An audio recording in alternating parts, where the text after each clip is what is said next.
This is the Business Chat Podcast. All right, for a special edition of the Business Chat, our new friend Shawn is actually going to be grilling Joel and I. Actually, we're just having a conversation. Yes. Is that right, Shawn? I'm just going to ask you a series of questions. Nothing wrong with a series of questions. Never anything wrong So with that. even though the room is warm, everyone needs to relax. And let me use my We're manners not here. interrogating. Drew Moore from Suited here at the Business Chat. It's my Joel colleague, Simpson. Joel Simpson. Joel, what do you do? Tell everybody what you do for a minute. Well, I do a lot of video production and help with marketing and strategic video planning. Strategies. He's very strategic. I like that. Strategically placed this jacket with this shirt today. I like that. So, yeah. Fire away, Shawn. So, guys, I just want to ask you guys a couple of questions, right? do it. Just like will everybody else. But I always like to start with something that's going to, if someone's driving along and you're that listener and you're like, hey, why do I want to keep listening to what's going to happen? Let's That's right. start with an epic problem, right? Because if it bleeds, it leads. So the question I have for you guys is, right, tell everybody that's listening an epic problem that you guys helped solve personally or professionally, right? And I think that's cool because it makes it human. Like, we're all humans. We deal with issues. And a couple of things, so as I frame this out, so you start thinking about it, right? So an epic problem is one that you can't write a check and make it go away, right? You have to work collaboratively. You have to think strategically, and we got a strategic guy, right? And then you got to implement tactically. So share, what are some epic problems that you guys at Suited or as an organization, wherever, have helped companies solve, right? Because when you do that, that's cool. And so I'm sure everybody gets all the same questions. Right. So the key thing is, what are the epic problems or an epic problem? You don't have to give me all of them, right? Just give me the top 10. No, but like what's number one that you guys, my gosh, like we help these people. Yeah, you start. Sound like you had something. Yeah, I was going to say the problem that I figured this out in college. I was going to college and I was, thought I was going to be a college educated person that was going to have all the degrees and good. And then that fell apart when I realized I couldn't make any money and I started a construction company. Yeah, I think I had a little bit of arrogance coming out of college, and then I was stuck in construction. Wait a minute. You had arrogance coming out of college? It's crazy. Do people have that? Higher That's education crazy. doesn't produce How that. did that happen? Unbelievable. Well, then I was in construction. It was the only way I could figure out how to pay for my family and feed my wife and kids. And then I realized there was this whole group of people that are incredibly intelligent, well-educated, and they're just great solid earth people. They're building bridges. They are your chemical engineers running paper factories, and they are the engineers running the machines and the robots that are manufacturing your cars and everything else. And so I really just developed a passion to how do we, one, show that there's all these jobs that are available that require skilled labor and thinking, and you might not be able to do that through your arts degree in college or your psychology degree.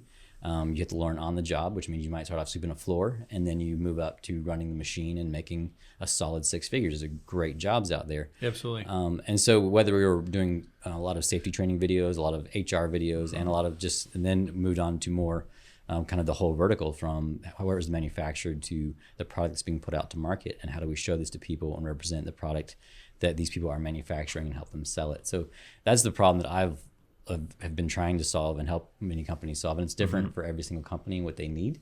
But it's been a lot of fun, and it's become a passion of mine, and I get to go to factories and hopefully do this more as I What see. impact has that had on people's lives? I think that's the key, right? So I was like, Yeah. when you do this and so, which is massive. So you're leaning into people and helping them reach that next level of life, and you're equipping, encouraging, empowering them to really know that this is a wonderful career path. Yeah.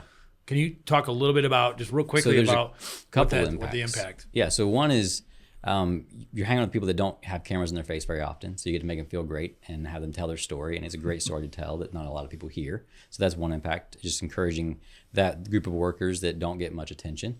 The other thing is time. Like if you are a business owner and you are doing training, you don't realize how many hours. Like we just did a training video for a franchisee. They have 200 franchises. Each one of those franchisees, it's mostly a summer business. Over the summer, they're each hiring 10 to 15 people per franchise. And so we created a training video that's going to save them an hour per employee they hire. So if you aggregate that over the 200 franchises, you're talking about thousands of hours that they can save just by creating a video that's going to train their future employees. And so downline all of their franchise, not downline, it's not a multi-level marketing system, to the rest of their group. Well, also the financial impact of what you said is huge Yes. too, right? Yes. So there's the time saving, but it's repurposing. You're helping them repurpose that time into a revenue generating activity. That's Yep. how I look at it, right? From a business owner perspective. Exactly. And standardizing it, right? You're Yeah. able to standardize that. Yeah. So if you want all 200 of your franchises to have the same training ideas and attitude and principles, then you can do that from the top, and so it's coming down through your whole organization, so that every new employee knows the attitude and mindset With the training video, you can pick the actor that has that personality that fits your business, and that works well to create training. That's cool. It saves a lot of time. So next question, because I want to keep everybody moving so that this way, if someone's made it to the next traffic light, they're continuing to listen on, right? And so the next thing is really, what's the purpose of Suited? So why do you guys exist? So either of you guys can answer that, but like really what's important? Like, okay, we wake up to do this because. Right. What is that? Like, tell us about that purpose. Suited exists to tame the marketing chaos of small to medium-sized businesses. Marketing, by definition, is chaotic. It means 100 things to 100 different people. Yes. And you need an objective third party to analyze your goals, right? Long-range goals and short-range goals, and to design a custom system that has room to flex. It can't be chiseled in stone. Marketing's kind of written in pen for the cord in front of you than in pencil, but to guide you through that so that you can stay focused on what you got into business to do. Love it. Yeah. That makes total sense. The next question is, so how does Suited function, right? So as an organization, I know Jim Collins does an amazing job in talking about people's flywheel and how they function, right? And organizations that function in an incredibly organized way are efficient, and it benefits internally the employees as well as externally the customer experience. Right. How is it that Suited functions, right? What's your flywheel? How do you guys walk us through your day or your process of how Suited functions? Yeah. Well, I'll take that one. Chaotic. No, I'm just kidding. Not Sure. Yeah, no, that's great. So control cast, right? Yeah.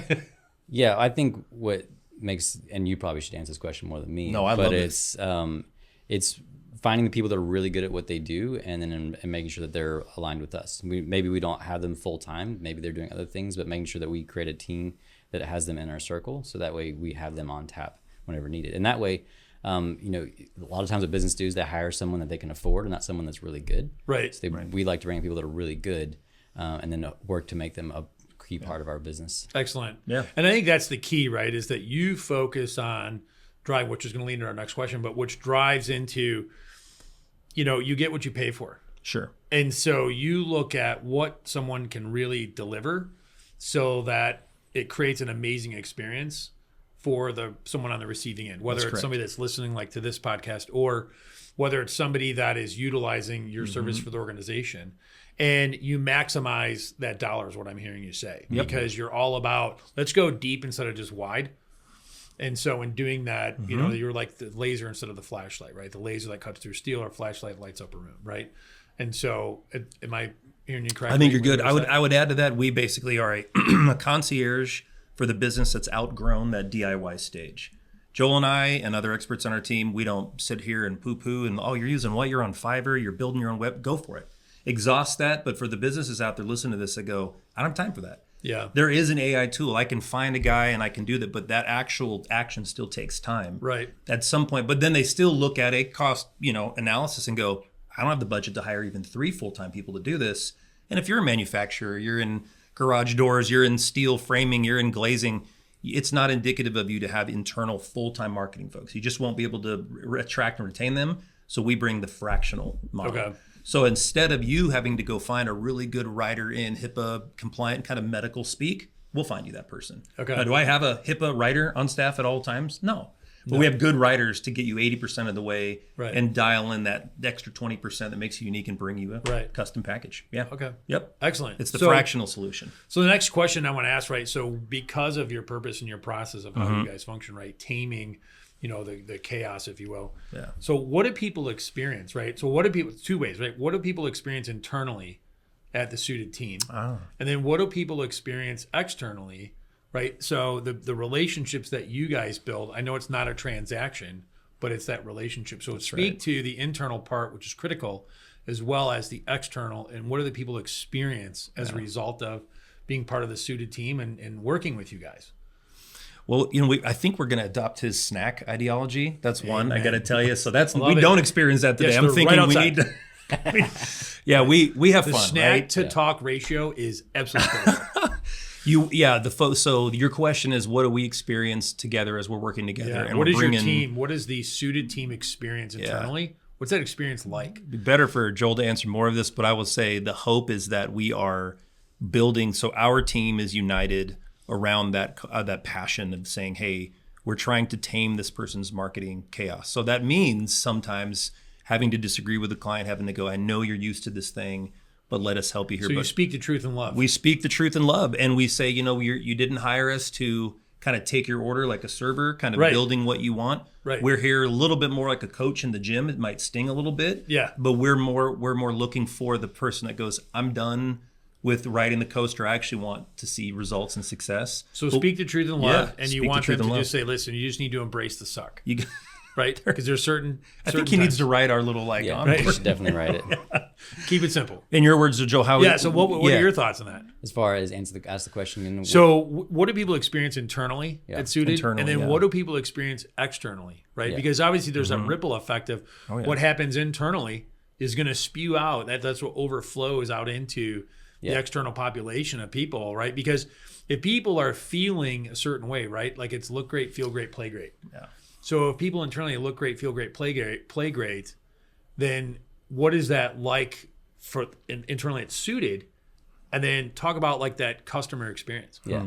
Internally, I like that we were all very direct. And whether it's Benjamin, who is just, he will shoot to you straight, ex-military guy that Love I him. love. I'd rather, he answers very directly, but we have a lot of fun laughing and interacting and making fun of each other and having a good time. And then externally, we try to bring those people into that fun, direct, excitement, I think is, I guess, the best word for it. Yeah, is try to bring them into, organizing their business and then helping them along their path. It's hard to answer that question, I think, because everyone is different. We have billion-dollar clients where you're just interacting with one person and you're just getting emails from the CMO randomly, and then you're dealing with, Katie, the new hire or something. Yeah, And then sometimes you're dealing directly with the guy that owns the business and he's just experiencing marketing for the first time. And you're basically holding his hand and walking him through. This is a CRM or this And so it's very a wide different experience. Sometimes it's very personal. You're helping him intimate. reach a climactic experience. Yeah, right. And then sometimes it's you're. No, go ahead and answer the question. And then sometimes you're just talking to the help basically on the outside, and you're making sure the production happens because you're just an outskirt of their large scale company. So it varies greatly. But ideally, I think we have fun and we're direct. I think it would be And it's really, really polarizing, right? You come into working with Suited, and if you're used to, and it varies, a team of 5, a team of 500 different organizations come in, and if they're used to just email and then a text over here in their chaos, they find right away that we're very process driven. Yeah. And if that doesn't work for people, and that's where this isn't a real fun comment on this episode, it just isn't going to be a great relationship, because to have efficiency and to have fun, we've got to be like, no, you need to send that to so-and-so and just trust the process. We're very good at doing this. And people go, yeah, but I kind of like my chaos. And we say, call us when you're tired of it, and then we'll work with you. So. And it's amazing because you'll see that you expect it in a small business, but then you'll get into a $500 million, $1 billion company, and it's like, it's just equally as chaotic. Can tell you.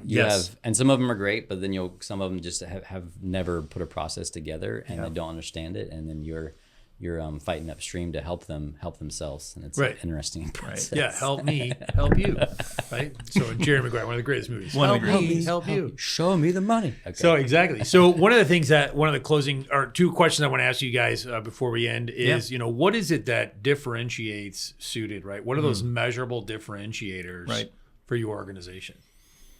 Yeah, we are hilariously, I'm told, inexpensive compared to hiring, and yet you're getting the exact same measurable results, minus having bottoms in seats, humans occupying cubicles, right, and minus having again that 40-hour a week that we can sit here and we can sit down, and I will actually perform for them a bit of a analysis on what do you need and show them how hiring's not what you should be doing. Right. And the mindset sometimes is we'll just put them in there and get them busy. So we come in from a financial angle and say, we can get you to where you need to be at basically the cost of one full-time C-suite hire and bring you a dedicated team of 6. Yeah. But folks hear that and go, well, there's no way that can happen. Or they are still leaning a little bit on their DIY tools. But that's the true differentiator, is we're still kind of the soup to nuts agency. A lot of folks have niched down. We just do pay-per-click ads. Hey, we just do social. We're still one of those groups going, we're kind of the Costco. Yeah. Which aisle do you want to walk down? We got hot dogs and we got diamond one rings. shot, We got many tires. kills. Correct. And One we shot, many are kills. seeing massive, massive value in owners going, wow, I don't know how we got work done before this. This is great. We snap and you guys have a solution. Yeah. So if you're taming issues, then that's kind of like, at the circus, you are the ringleader. Correct. Yeah, we're gritty. I think that's crucial because a lot of times if you grow up in a standard institution of how this is how marketing runs, it becomes big, expensive, and slow. Oh yeah, a lot of acronyms, a lot of marketing speak, and everything takes a lot longer. Whereas everyone, I've been on big productions where you have 20 people, one guy just walking around with snacks, and like which is fun. I be that guy. That's a career I would want to go to. I like the tablet. When guy. I retire, I'm going to move to the snack guy. Just the snack guy. That's going to be your job. But it's in the CSO. If you Chief are snack operator, you have low margins in your business and you need a lot done. That doesn't work. You don't have, and then some people are going to push you that direction, and we're going to say, let's figure out what you need. Do you need the 20-man team with the snack guy, or do you need one guy and a camera that's going to help you hit your KPIs so that we can afford the 20-man team? Yeah. Like, let's figure out where you are and how we can get you to where you need to be. Absolutely. Yep. I would think that'd be a toss-up between the snack guy and the camera guy. It is a toss-up. What if we went panoramic Let's just and do got a rid of cell the phone camera guy? and keep the snack guy. I mean, I would struggle with that, right? So the last question I have for you guys, right? So if somebody's almost made it to work, and I think the thing that really is key for people to walk away as they're getting ready to walk in that door is like, what's the one thing that you guys would suggest as executives, right? And your fathers as well, that one thing that someone can implement immediately in their life to lead and live a better life of joy and happiness. So what's that one thing you would say to somebody, if there's one thing you could do or that somebody could do that will enable them to live a life of great joy and great happiness, regardless of their circumstances?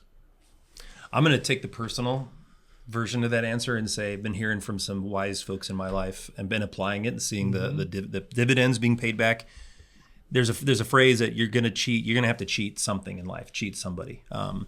And so I've chosen that not to be my family and equally not to be my business, but other things that we all know as guys, you should be at CrossFit right now, Shawn, right? We should be pulling a tire down the road. Hey, aren't you during the day? But aren't you abroad right now? And going like visiting exotic places, and all of those are capital G good. And I think good can be there's all different versions of these posters, right? Good is the enemy, but I would say pick something to cheat. Right. That would be my advice for your personal life. If you're an entrepreneur, an owner, thinking to be, or you really are just driving to work today and you're just on the team, that time at work, they are expecting you to give them your all.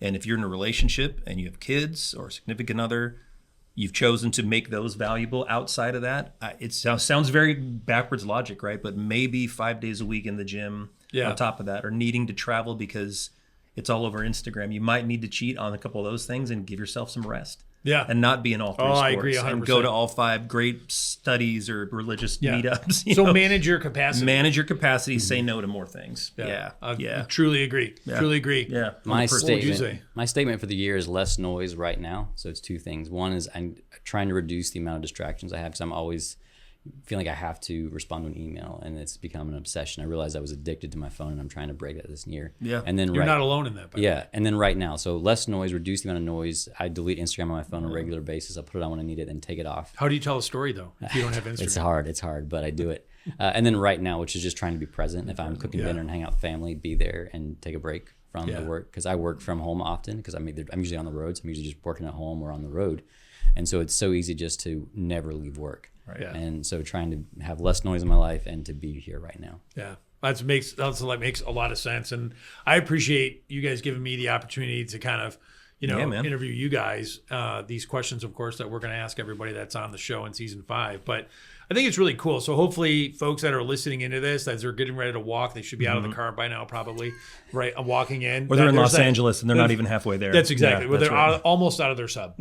And so I think the key thing is that, and I have family that live there. That's right. Bless their heart. But anyway, I think to me, it's what is it they can take very simply in their mind, right, and implement immediately to make an impact on their lives, personally and professionally. I think both of you give some tremendous insight in that, right? Because truly less is more. Yeah. Because if you don't manage your capacity personally and professionally, you're going to run out, and then it's not going to have a negative impact on your health. Sure. And mentally and physically. And I just think it's inappropriate. So mindset. So I totally agree. And thank you for giving the opportunity to have fun with you guys. Thanks, Shawn. Thanks for allowing a 12-year-old to come hang with you. So thank you. I'm very much grateful. I appreciate it. Absolutely. Thank you. Thank you. The Business Chat is a production of Suited and Suited Studios. End the chaos and experience marketing relief with one full-service solution. Visit looksuited.com for more information.